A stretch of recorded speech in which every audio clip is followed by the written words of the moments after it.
Bulletin के आगाज में सबसे पहले आपको बताएं कि हुकूमत ने पेट्रोलियम मसनूआत की कीमतों में रद्दोबदल कर दिया। पेट्रोल की मौजूदा कीमत 265 रुपये 45 पैसे बरकरार। वजारत खजाना ने नोटिफिकेशन जारी कर दिया। हाई स्पीड डीजल 6 रुपये फी लीटर महंगा, नई कीमत 284 रुपये 44 पैसे मुकर्रर। लाइट डीजल ऑयल 6 रुपये 82 पैसे फी लीटर महंगा हो गया, नई कीमत 170 रुपये 80 पैसे हो गई। इसी तरह मिट्टी का तेल 9 रुपये 29 पैसे फी लीटर महंगा कर दिया गया, नई कीमत 194 रुपये 34 पैसे हो गई है।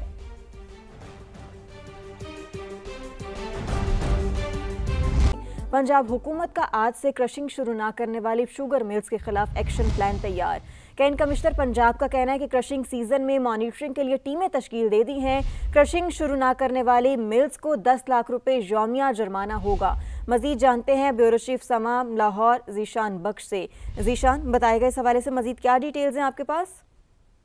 जी बिल्कुल, पंजाब हुकूमत की जानिब से 15 नवंबर की तारीख दी गई थी और तमाम शुगर मिलों को ये हिदायत दी गई थी कि फौरी तौर पर जो 15 तारीख है उससे क्रशिंग सीजन जो है बाकायदा उसका आगाज कर दिया जाए। लेकिन गुज़िश्ता रोज तक सिर्फ 5 शुगर मिलों ने इब्तदाई तौर पर क्रशिंग शुरू की थी। ताहम आज कैन कमिश्नर पंजाब ने तस्दीक की है कि मजमूई तौर पर 27 शुगर मिलें ऐसी हैं जिन्होंने क्रशिंग सीजन का बाकायदा आगाज कर दिया है। ताहम 14 शुगर मिलें अभी भी ऐसी हैं जिन्होंने क्रशिंग सीजन का आगाज नहीं किया। कैन कमिश्नर पंजाब का कहना है कि क्रशिंग सीजन में मॉनिटरिंग के लिए टीमें तश्कील दे दी हैं। 10 लाख रुपया डेली जुर्माना होगा हर उस शुगर मिल को जो आज से ऑनवर्ड अपनी शुगर मिल नहीं शुरू करते चलाना। साथ ही साथ उनका ये भी कहना था कि किसानों को गन्ने की जो कीमत है उसकी भी बर वक्त अदायगी यकीनी बनाई जाएगी और तमाम जो मॉनिटरिंग टीमें हैं उनमें जिलाई इंतजामिया के अफसरान शामिल हैं और लाहौर के बाजार में भी चीनी की सप्लाई को बर वक्त यकीनी बनाया जाएगा ताकि जो बढ़ती हुई चीनी की कीमत है उसको रोका जा सके और चीनी का जो बहरान है इसके ऊपर भी काबू पाया जाए। ठीक है, मॉनिटरिंग प्लान तश्कील दे दिया गया। बहुत शुक्रिया जीशान, आपने हमें अपडेट किया। आगे बढ़ें और आपको बताएं कि इस्लामाबाद खुदकुश हमला केस की तहकीकात में एक और अहम पेशरफ्त। खुफिया इदारों ने हमलावर की सहूलतकारी करने वाले दर्जी को भी गिरफ्तार कर लिया। जराये के मुताबिक खुदकुश जैकेट पेशावर में तैयार हुई। मुलजिम जैकेट को पेशावर से गुड़ की बोरी में छुपाकर इस्लामाबाद लाया और पहले 3 दिन तक एक दरख्त के नीचे महफूज रखा। उसके बाद वही जैकेट इस्लामाबाद के मुज़ाफ़ाती इलाके में एक दर्जी के पास रखवाई। दर्जी को जैकेट में मौजूद बारूदी मवाद का इल्म था। दूसरी जानिब मरकजी सहूलतकार ने ख्वारिश से राबतों का एतराफ़ कर लिया। अहम खबर यह है कि रूस ने पाकिस्तान और अफगानिस्तान के दरमियान कशीदगी को खित्ते के अमन के लिए खतरा करार देते हुए दोनों ममालिक के दरमियान सालिसी की पेशकश की है। रूसी वजारत खारजा की तर्जुमान ने कहा है कि खित्ते में अमन और इस्तेहकाम रूस की तरजीह है। पाकिस्तान और अफगानिस्तान के दरमियान कशीदगी इलाकाई सलामती के लिए खतरा है। मुज़ाकरात ही इसका वाहिद पायदार हल हैं। दोनों ममालिक बातचीत का सिलसिला जारी रखें और ऐसी कार्रवाइयों से गुरेज करें जो तनाज़ात को बढ़ावा दें। उनका मजीद कहना था कि रूस जरूरत पड़ने पर सालिसी के लिए तैयार है। मेक्सिको में करप्शन के खिलाफ जनरेशन जी का ग्रुप सड़कों पर आ गया। हुकूमत के खिलाफ शदीद एहतजाज किया। मुश्तइल अफराद को मुंतशिर करने के लिए पुलिस ने शेलिंग की। मुजाहिरीन ने हुकूमती पॉलिसियों के खिलाफ नारे भी लगाए। दूसरी जानिब सरहदी शहर चमन में तवील खुश्क साली का सिलसिला जारी। डैम्स खुश्क हो गए, जेर ज़मीन पानी की सतह भी मजीद नीचे चली गई है। तफसीलात जानते हैं समा के नुमाइंदे सईद अशरकज़ई से। जी सईद, बताइएगा। जी बिल्कुल, चमन समेत शुमाली बलूचिस्तान के अक्सर अजला तवील खुशहाली के लपेट में है। चमन शहर और मुज़ाफ़ाती इलाकों में गुज़िश्ता 1 साल के दौरान कोई बारिश नहीं हुआ है, जिसकी वजह से पानी को ज़ख़ीरा करने के जो डैम्स है जो चमन शहर के मुज़ाफ़ात में तामीर किए गए थे उसमें कोई पानी नहीं है, जिसकी वजह से जो ज़ेर ज़मीन पानी की सतह है वो मुसलसल गिर रही है। महकमा इरिगेशन के हुकाम का कहना है कि गुज़िश्ता चंद माह के दौरान 70 फुट जो पानी है ज़ेर ज़मीन पानी वो नीचे चला गया है और इस वक्त चमन शहर और मुज़ाफ़ाती इलाकों में 700 फुट से लेकर 1000 फुट की जो गहराई है उस पर जो पानी मौजूद है और उनको ट्यूबवेलों के ज़रिए निकाला जा रहा है, जिस पर लोग गुजारा कर रहे हैं। यहाँ पर जो महकमा मौसमियात है उनका कहना है कि आने वाले दिनों में बारिश का कोई इम्कान नहीं और खुशहाली का सिलसिला बदस्तूर जारी रहेगा। तवील खुशहाली की वजह से चमन शहर और मुज़ाफ़ाती इलाकों में जो बागात है वो सूखने लगे हैं और पानी के जो ज़खायर है वो ख़त्म होने लगे हैं, जिसकी वजह से जो सूरत हाल है वो रोज़ बरोज़ संगीन हो रहा है। आगे बढ़ें और अब जिक्र नई बुलंदियों को छूते पाकिस्तान और उर्दन के ताल्लुकात का। दोनों ममालिक ने स्ट्रेटजिक और इक्तिसादी ताउन मजीद बढ़ाने का आज़म किया। दौरे पाकिस्तान पर आए उर्दन के शाह अब्दुल्ला दोम और वज़ीर आज़म शहबाज शरीफ की मुलाकात में दिफा, तिजारत और सरमायाकारी बढ़ाने पर बातचीत हुई। मुलाकात में फील्ड मार्शल आसिम मुनीर भी मौजूद थे। दोनों ममालिक ने गजा से फ़लस्तीनियों की जबरी बेदखली की मुखालफत करते हुए फ़लस्तीन के मामले पर यकसा मौक़िफ़ का इयादा किया। मुख्तलिफ शोबों में ताउन के लिए मुफाहमत की यादाश्तों पर दस्तखत किए गए। मौजूद मेहमान का पाकिस्तान आमद पर पुरतपाक इस्तकबाल किया गया। उस्मान खान की रिपोर्ट। उर्दन के शाह अब्दुल्ला दौम का तारीखी दौरा पाकिस्तान, वज़ीर आज़म शहबाज शरीफ से मुलाकात, नायब वज़ीर आज़म फील्ड मार्शल आसिम मुनीर और विफाकी वुज़रा की भी शिरकत। मईशत, तिजारत, सरमायाकारी, सेहत, तालीम और दिफाई ताउन बढ़ाने पर तबादला ख्याल। वज़ीर आज़म ने शाह अब्दुल्ला को अफगानिस्तान और भारत से मुतालिक सूरत हाल से आगाह किया। उर्दन के बादशाह की जानिब से इलाकाई अमन के लिए पाकिस्तान के किरदार की तारीफ। फ्री कैन के दरमियान वफूद की सतह पर भी मुज़ाकरात। दोनों ममालिक ने गजा से फ़लस्तीनियों की जबरी बेदखली की सख्त मुखालफत की। फ़लस्तीन के मामले पर यकसा मौक़िफ़ का इयादा। पाक उर्दन ताल्लुकात को स्ट्रेटेजिक और इक्तिसादी शराकत दारी में बदलने पर इत्तेफाक। पाकिस्तान और उर्दन ने अहम मुआहदों और मुफाहमती यादाश्तों पर दस्तखत भी कर दिए। दोनों ममालिक के सरकारी टीवी और रेडियोज के दरमियान ताउन बढ़ाने के मुआहदे, सकाफती प्रोग्राम्स के तबादले किए जाएंगे। यूनिवर्सिटी ऑफ जॉर्डन में उर्दू और मुताला पाकिस्तान की चेयर्स कायम करने की मुफाहमती यादाश्त भी तय पा गई। वज़ीर आज़म शहबाज शरीफ ने मौजूद मेहमान के एजाज में इशाया भी दिया।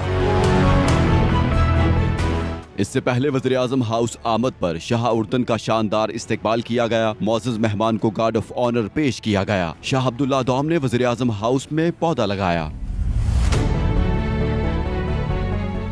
इससे पहले पाकिस्तान आमद पर मौजूद मेहमान का सदर ममलिकत और वज़ीर आज़म ने नूर खान एयरबेस पर पुरतपाक इस्तकबाल किया। उर्दन के शाह ने सदर आसिफ अली जरदारी और शहबाज शरीफ से मुसाफा किया, गले मिले। बच्चों ने मौजूद मेहमान को फूल पेश किए। आगे बढ़ें और आपको बताएं कि सियासत और इक़्तिदार बानी पीटीआई तोहम परस्ती का शिकार। दी इकोनॉमिस्ट ने पर्दा चाक कर दिया। बानी पीटीआई और बुशरा बीबी के किरदार से मुतालिक होशरुबा रिपोर्ट शाया कर दी। साबिक वज़ीर आज़म के घर से लेकर मुल्की मामलात तक हर काम बुशरा बीबी की मर्जी से होता था। रिपोर्ट देखिए। बुशरा बीबी का साबिक वज़ीर आज़म पर मुकम्मल कंट्रोल था। मालूमात बहुत ज्यादा हैं, सिर्फ वो शाया की जिनको साबित किया जा सके। बरतानवी जरीदे दी इकोनॉमिस्ट की बानी पीटीआई और बुशरा बीबी पर रिपोर्ट लिखने वाली शरीक मुसन्निफा बुशरा तस्कीन की समा से गुफ्तगू। कहा, शवाहिद इकट्ठे करने में 10 माह लगे।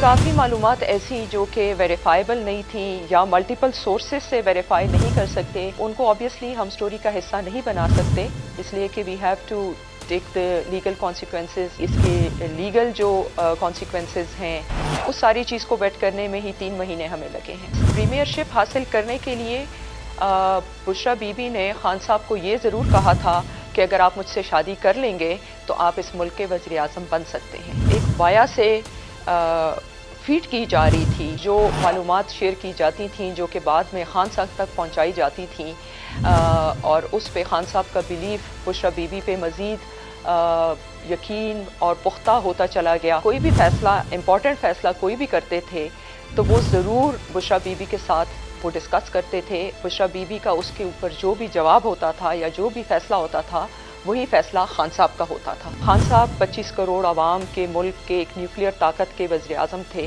लेकिन उनके घर में, उनके दफ्तर में, उनकी पार्टी में मामलात जो हैं वो जादू और हिसाब किताब के ज़रिए चलाए गए। She had the absolute control on Khan साहब। जनरल आसिम मुनीर साहब वॉज DGISI। जब उन्होंने बुशरा बीबी के करप्शन के सबूत खान साहब के सामने ला के रखे, रातों रात ही उनको, बाजवा साहब को ये कहा गया कि जी आपने DGI को आप सैक कर दें, I don't want to see him in the office. और इतवार के दिन उनको अनसेरेमोनियसली वहाँ से पैक किया गया। लिफाफा लिया, ना किसी को सियासी फायदा पहुंचाया। बुशरा बीबी से मुतालिक रिपोर्ट पर सहाफी डट गईं। तफसील कुछ देर बाद। बैरिस्टर गौहर ने बरतानवी जरीदे के बुशरा बीबी पर इल्जामात को घटिया करार दे दिया। समा से टेलीफोनिक गुफ्तगू में कहा कि आर्टिकल पर कानूनी चाराजोई का हक रखते हैं। बुशरा बीबी घरेलू खातून थीं और इस वक्त जेल में हैं। उन पर पहले भी इल्जामात गलत साबित हुए, वो बरी हुई। ऐसे हथकंडों से बुशरा बीबी को तोड़ा नहीं जा सकता। इस आर्टिकल में बुशरा बीबी और बानी PTI की किरदार कुशी की गई है, जिसकी मजम्मत करते हैं। बरतानवी जरीदा कोई सहीफा नहीं है। BBC जैसे इदारे को भी डोनाल्ड ट्रंप से माफी मांगना पड़ी है। कोई लिफाफा लिया, ना किसी को सियासी फायदा पहुंचाया। जो भी लिखा तस्दीक के बाद लिखा। बरतानवी जरीदे की रिपोर्ट लिखने वाली शरीक मुसन्निफा बुशरा तस्कीन की प्रोग्राम मेरे सवाल में गुफ्तगू। कहा, हम पर लिफाफा लेने का इल्जाम लगा रहे हैं, वो अदालत जाएं, हम भी अदालत जाने का हक रखते हैं। मैं इस चीज़ को बिल्कुल भी नहीं मानती कि हमें किसी ने ये स्टोरी करने को कही है, किसी पॉलिटिकल फोर्स ने कही है या किसी और ने। इकोनॉमिस्ट जैसा एक इदारा, मेरा नहीं ख्याल कि वो कभी भी इस तरह का कोई काम करेगा। I work for BBC and I work for Reuters. उन इदारों में ये कल्चर नहीं है कि कोई पेड स्टोरी हम करें। जो इल्ज़ाम लगा रहे हैं वो फिर आके प्रूफ करें। बैरिस्टर गौहर ने कहा है कि हम अदालत जाने का हक रखते हैं, तो वो अगर वो हक रखते हैं तो जो बैरिस्टर गौहर या उनके लोग हमारे बारे में कह रहे हैं कि जी हमने लिफाफा लिया है या हमें किसी ने इसको हमें टास्क किया है, तो फिर हम भी अदालत जाने का हक रखते हैं। तो आप अदालत जाएंगे या आप चाहती हैं कि बैरिस्टर गौहर अदालत जाएं? उन्होंने दावा किया, चाहते हैं कि वो जाएं। बानी PTI अपने फैसले खुद करते हैं। उनके पीछे बुशरा बीबी नहीं थी। दी इकोनॉमिस्ट के आर्टिकल में हक़ाइक़ की दुरुस्तगी के लिए पैगाम भेजा है। बुशरा बीबी की बहन मरियम रियाज भट्टू की प्रोग्राम दो टोक में गुफ्तगू। कहा, झूठे इल्जामात PTI के अंदर से ही फैलाए गए। जो जादू का इल्जाम लगा रहा है वो सबूत दे। इसमें फैक्चुअल एरर्स हैं कि जो भी इसमें कवर हुआ है कुछ ऐसा नहीं है कि पहले खान और बीबी के अगेंस्ट प्रोपेगेंडा ना हुआ। 2 साल तकरीबन बीबी को जेल में हो गए हैं, खान साहब को 2 साल से ज्यादा हो गए हैं।